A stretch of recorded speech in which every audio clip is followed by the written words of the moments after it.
ছবিটা দেখো, একটা ক্রিয়েটিভ আর্ট, একটা ফুল এঁকেছি। ফুলটাকে আমি পেন শেডে করেছি। ফুল যেমন হয় দেখতে, আমি একটা প্রথমে গোল করে নিলাম, ঠিক সেম মাপের দুটো গোল করে নিলাম। আমি কম্পাস ইউজ করেছি, তোমরা কম্পাস দিয়ে করতে পারো বা যে কোনো গোল জিনিস বসিয়েও করতে পারো। মাঝখানে একটা করে গোল করে দিলাম, তার ভেতর আরেকটা ছোট ছোট ছোট গোল করে দেবো। মানে টোটাল 3টে করে গোল, একটা ছোট, একটা মাঝারি, একটা বড়। আমি পেন দিয়ে একবারে ড্রয়িং করছি, কারণ তা নাহলে অনেকটা সময় লেগে যাবে পেন্সিল দিয়ে, তার উপরে আবার পেন দিয়ে করা। তোমরা যারা পারবে তারা পেন দিয়ে ডাইরেক্ট করবে, না হলে পেন্সিল দিয়ে করে তারপরে করবে। দেখো, আমি এই ফুলটা যে আঁকলাম, এই নিচেরটার বেলায় বলছি, এই পাশে একটা পাপড়ি দেবে, এই পাশে একটা দেবে, চারদিকে 4টি পাপড়ি দেবে, তার মাঝখান দিয়ে একটা করে দেবে। তারপরে যে ফাঁকা জায়গাগুলো থাকবে সেগুলোর মধ্যে দিয়ে একটা করে পাপড়ি করে দেবে। চেষ্টা করবে সবগুলো সমান করা, যাই হোক যতটা সম্ভব চেষ্টা করবে। গোলটাও বর্ডার করে দিলাম, আমি জেল পেন দিয়ে করছি, তোমরা জেল পেন দিয়ে করতে পারো, স্কেচ পেন দিয়ে করতে পারো, যার যেটা ভালো লাগে সেটা দিয়ে করবে। এটাও তাই, চারদিকে 4টে পাপড়ি করে মাঝখানে একটা করে পাপড়ি দিয়ে দিলাম, তার যে গ্যাপগুলো রয়েছে সেই গ্যাপের মধ্যে আমি একটা করে পাপড়ি এঁকে দিলাম। এই ফুলটাও একই সিস্টেমে করা। এবার যে গ্যাপ, সেই গ্যাপে একটা করে পাপড়ি।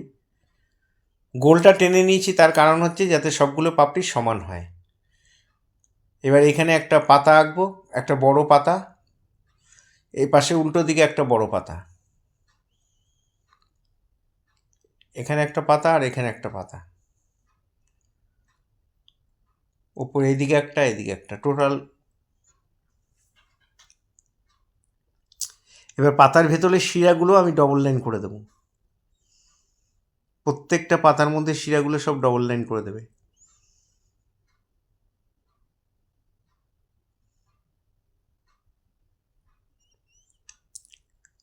কোন দিক থেকে কোন দিকে যাচ্ছে এটা একটু খেয়াল রাখবে।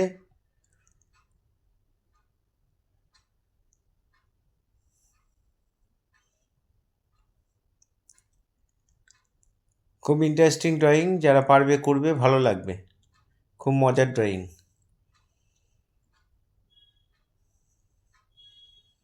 এই পাতাটাও তাই।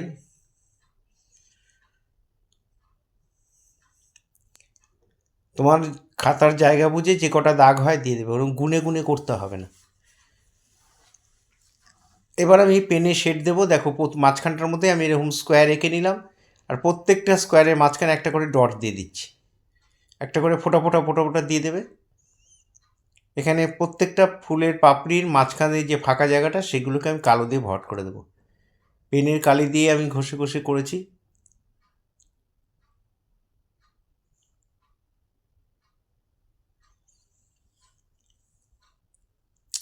এবার পাপড়িগুলোর মধ্যে শেড দিচ্ছি, ভেতরে আর বাইরে, বাইরের দিকে আর ভেতর দিকে, মাঝখানটা হালকা হয়ে যাবে। ভেতর থেকে ডিপ থেকে লাইট, আবার এপাশেও ডিপ থেকে লাইট।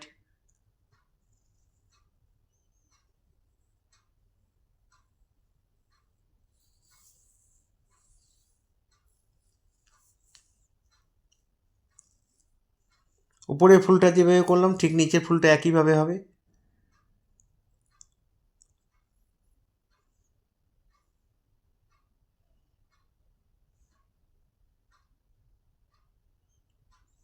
এবার যে ফাঁকা যে পাপড়িগুলো ছিল, একটা করে ফাঁকা রেখেছিলাম, সেগুলোর মধ্যে শেড দিয়ে দিচ্ছি।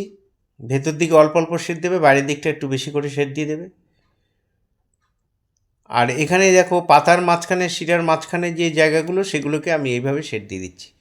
প্রত্যেকটা থ্রোয়িং যেন একই দিকে হয়, একই রকম হয়, তাহলে দেখতে ভালো লাগবে।